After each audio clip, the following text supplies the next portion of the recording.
Uh, Now I am going to explain about the determination of moment of inertia of a circular disc rotating about an axis passing through its center. Okay, suppose this one is a circular disc.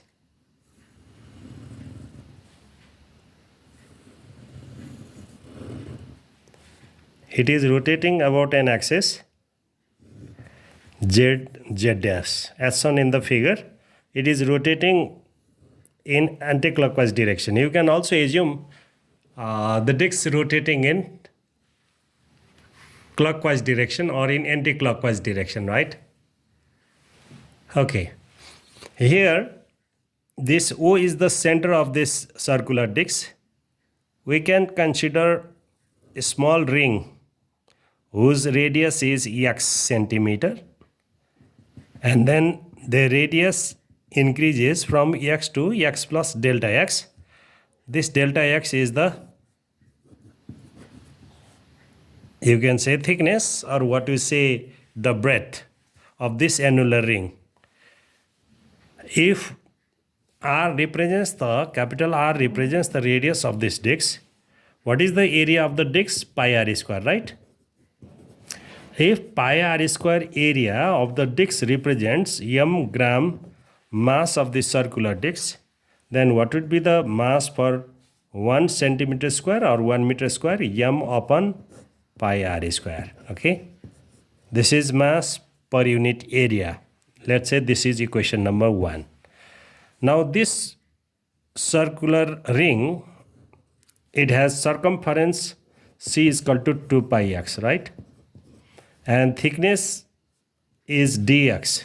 So the area of the delta A, area of this annular ring, this ring, is equal to 2 pi x length times breadth. This is equivalent to a rectangle whose length is 2 pi x. Actually, this is the circumference of this circle having radius x, and dx is just like the breadth of this rectangle. This forms this ring.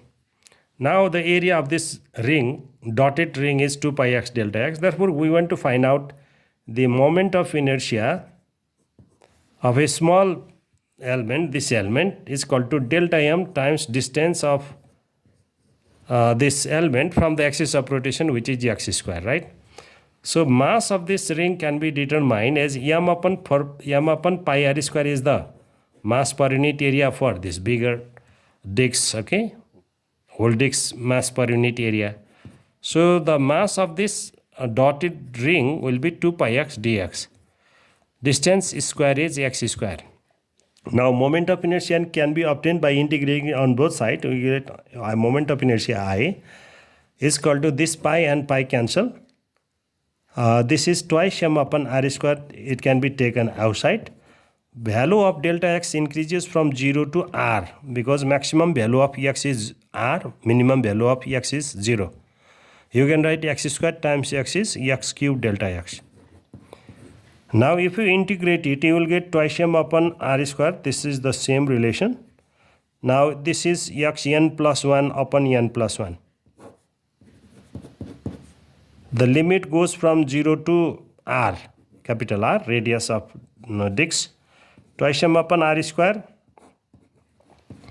and this one is x, 3 plus 1 is 4 divided by 4, right? 0 to r. Upper limit minus lower limit. This will be twice m upon r square multiplied by 1 by 4 times r4, right? Minus 0 neglecting, minus 0. This 2 and 4 cancel. It will be m upon 2 r square multiplied by r4. This r4 and r square cancel. It will be 1 by 2 m r square. Here m represents the mass of the disc, r represents the radius of the disc. Okay,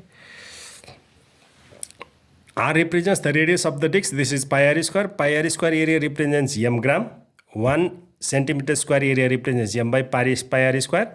Circumference of this annular of this circle, whose radius x is 2 pi x. circumference, thickness is dx. So area for this element is 2 pi x dx.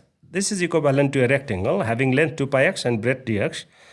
By the definition of moment of inertia, delta I is equal to delta m x square. X is the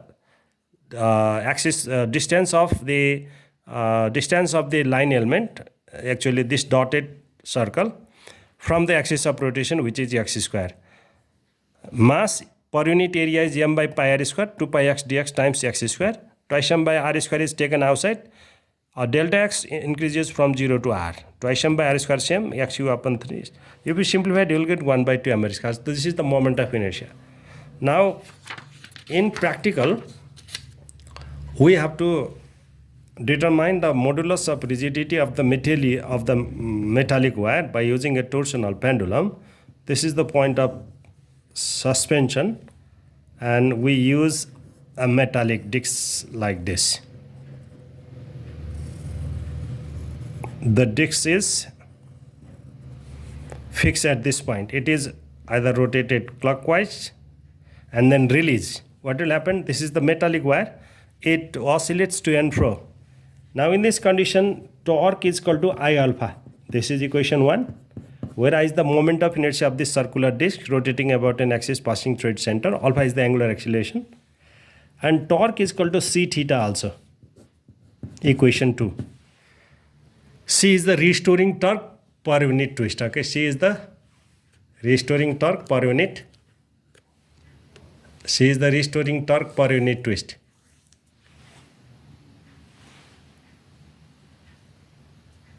C is the restoring torque per unit twist.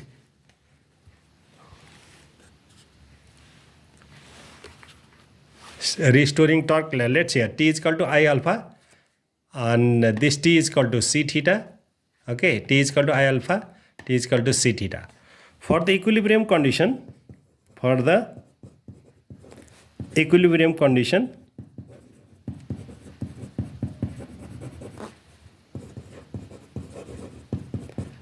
the deflecting torque must be equal to restoring torque. Okay, therefore C theta is equal to I alpha, or alpha is equal to C by I times theta. Alpha is equal to minus omega square theta. If you compare this equation 3 with equation 4, you will get omega square is equal to C by I.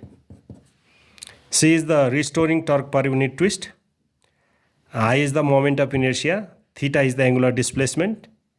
Alpha is the angular acceleration. I is the moment of inertia. You have omega is equal to under root C by I. Okay. So omega is 2 pi f. Reciprocal of frequency is time period. So instead of f, you can write 1 by t under root C by I. Thus t is equal to 2 pi under root I by c. If we square it on both sides, you will get t square is equal to 4 pi square I by c. Equation 5. Now this c is pi eta r4 divided by twice L. This is the restoring torque per unit twist. Eta is the modulus of rigidity, r is the radius of wire, L is the length of the wire from the point of suspension to the point of support. Okay, so this point, from this point to this point, you can write in the figure L is the length of the wire. Okay, so if you substitute the value from 6 into equation 5, then t square is equal to 4 pi square I upon c is pi eta r4 upon twice L. If you multiply it, you will get 8 pi IL divided by pi eta r4. So modulus of rigidity of the material of the wire is given by 8 pi IL divided by t square r4. Okay, this pi cancel. Then this is pi square. There are 2 pi. 4 pi square IL. This is 2 pi. 1 pi remain. 8 pi IL. This is pi square. So you will have 8 pi IL divided by t square r4. 8 is known, pi is known. I moment of inertia you have already calculated that the moment of inertia of this disc is 1 upon 2 m r square. Mass of the disc you have to measure. Radius of the disc, this capital R, you can measure. So once you know the moment of inertia, substitute its value here. Then modulus of rigidity is equal to 8 pi I L divided by T square R4, where R is the radius of this wire. Small r is the radius of this wire. Can be measured by using micrometer screw gauge.